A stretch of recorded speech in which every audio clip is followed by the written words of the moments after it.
اس کی آگے مزید تشریح کی گئی ہے، اس پر مزید رائے دی گئی ہے۔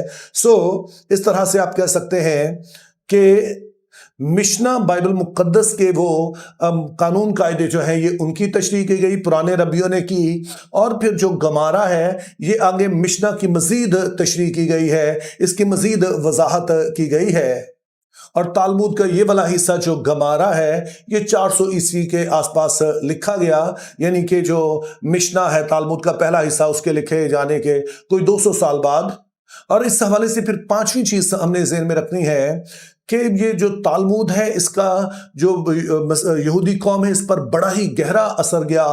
بہت اس کا گہرا امپیکٹ ہوا۔ پہلے نمبر پر تو اگر ہم ان کی جو قومی زندگی ہے اس کی بات کریں تو اس کے لیے انہوں نے اس بات کو سیکھا، جو مختلف ان کے مذہبی رسومات کے بارے میں، ان کے جو فیملی لائف ہے، ان کے جو کاروبار ہیں، ان کے بارے میں ان کو بہت کچھ اصول قاعدے بتائے گئے، ہر ایک موضوع کو الگ الگ سے دیکھا گیا کہ کیسے کرنا چاہیے۔ تو اس طرح سے ان کے پاس یہ ایک گائیڈ لائن آ گئی کہ کس طرح سے انہوں نے بائبلی احکام کو عام زندگی میں استعمال کرنا ہے۔ تو بہت سارے قانون قاعدے انہوں نے اپنی قومی زندگی میں وہ یہ والے قانون قاعدے لے کر آئے۔ اور دوسرا اس کا امپیکٹ ان کی زندگی پہ یہ ہوا کہ انہوں نے کریٹیکل تھنکنگ اپنائی، کہ وہ تنقیدی جائزہ لینا سیکھ گئے کہ کس طرح سے آپ نے ڈیبیٹس کرنی ہے، کس طرح سے جب کوئی بات کہی جاتی ہے تو اس کو سوچنا ہے، اس کا کاؤنٹر آرگومنٹس کیسے دینا ہے۔ اور جیسے ہم نے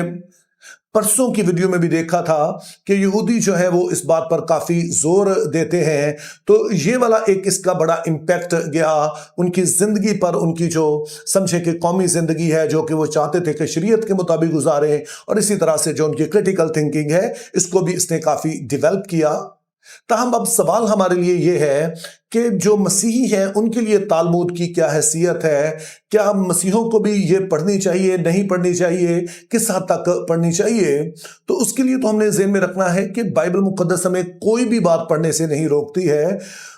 ہم نے ہر چیز کو پڑھ سکتے ہیں، ہم اس میں کوئی حرج نہیں ہے، لیکن ہر چیز کا جائزہ ہم نے بائبل مقدس کے نقطہ نگاہ سے لینا ہے۔ تو تالمود کے حوالے سے جیسے میں نے بتایا کہ اس میں بہت ساری پہلے جو زبانی شریعت تھی جو کہ ربی مختلف طریقے سے بتاتے تھے، تو یسوع مسیح اس کے بہت کریٹیکل رہے۔ آپ کو پتا ہے کہ یسوع مسیح فریسیوں کو سخت تنقید کا نشانہ بناتے تھے، اور ان کا کہنا تھا کہ انہوں نے وہ والے قوانین جو خدا نے دیے ہیں ان کی اس قدر انٹرپریٹیشن کر دی ہے اور اسے ایکسٹریم پر لے گئے ہیں کہ جو باتیں خدا نے انسان کے فائدے کے لیے کہیں دراصل انہوں نے اسے بوجھ بنا دیا ہے۔ تو تھوڑی بہت تنقید تو ہم آلریڈی دیکھتے ہیں کہ یسوع مسیح نے اس بارے میں کی ہے، تو اس لیے مسیحی ہونے کے ناطے ہم نے بھی اس کو دھیان سے پڑھنا ہے، چونکہ جیسے اس ویڈیو کے شروع میں نے کہا کہ یسوع مسیح حتمی مکاشفہ ہے، جس کا مطلب ہے کہ آج جب ہم عہد عتیق کو بھی پڑھتے ہیں تو وہ بھی یسوع مسیح کے لینز لگا کر کہ کس طرح سے وہ ساری باتیں مسیح میں پوری ہو گئی ہیں،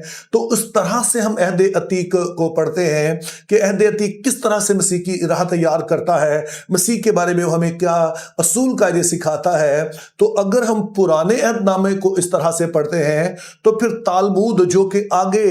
انسانی تشریح ہے، ان ساری باتوں کی تشریح کی گئی ہے، تو اس کے بارے میں تو ہمیں اور بھی زیادہ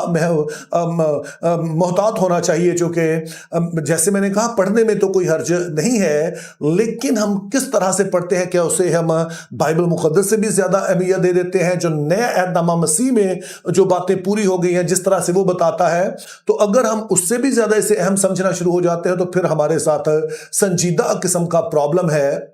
چونکہ یاد رکھیے کہ یسوع مسیح ہر چیز کی تکمیل ہے، اور جس طرح سے یہودیوں کو بہت سارے اصول قاعدے دیے گئے تو ان کا مقصد یہ تھا کہ وہ مسیح کے لیے تیاری کر سکیں۔ تو آج اگرچہ کہ ہم تالمود پڑھ تو سکتے ہیں، لیکن اس کا جائزہ ہم نے مسیح یسوع کے بارے میں جو کچھ نئے عہد نامہ میں بتایا گیا ہے اس کی روشنی میں لینا ہے، نہ کہ ہم تالمود کی وجہ سے جو نئے عہد کی تعلیمات ہیں انہیں انڈرمائن کرنا شروع کر دیں۔ پچھلے دنوں میں نے اس پہ ایک ویڈیو بنائی تھی کہ ایک بھائی کا کہنا تھا کہ 1000 سالہ بادشاہی میں دوبارہ سے قربانیاں ہوں گی، شریعت منسوخ نہیں ہوئی ہے۔ تو میں نے اس کا جواب دیا تھا کہ کوئی بھی نہیں کہہ رہا کہ شریعت منسوخ ہو گئی ہے، بلکہ مسیح میں پوری ہو گئی ہے۔ تو اس لیے میرے عزیزو، جب آپ اس طرح کے لوگوں کو سنتے ہیں جو کہ تالمود کے بارے میں کہتے ہیں جی تالمود میں یہ لکھا ہے، تالمود میں وہ لکھا ہے، تو باقی سب کتابوں کی طرح ہم نے تالمود کا جائزہ بھی مسیح میں جو مکاشفہ ہمیں دیا گیا ہے اس کی روشنی میں لینا ہے، تاکہ ہم سمجھ سکیں کہ ایک مسیحی ہونے کے ناطے ہماری سوچ کیا ہونی چاہیے، ایک مسیحی ہونے کے ناطے ہمارا رکھ رکھاو کیسا ہونا چاہیے، کیونکہ جب ہم ایسا کریں گے تو تبھی ہم حقیقی مسیحی بن سکیں گے، اس کے اچھے گواہ بن کر قائم رہ سکیں گے۔ تو think biblically, live purposefully, have a very good day.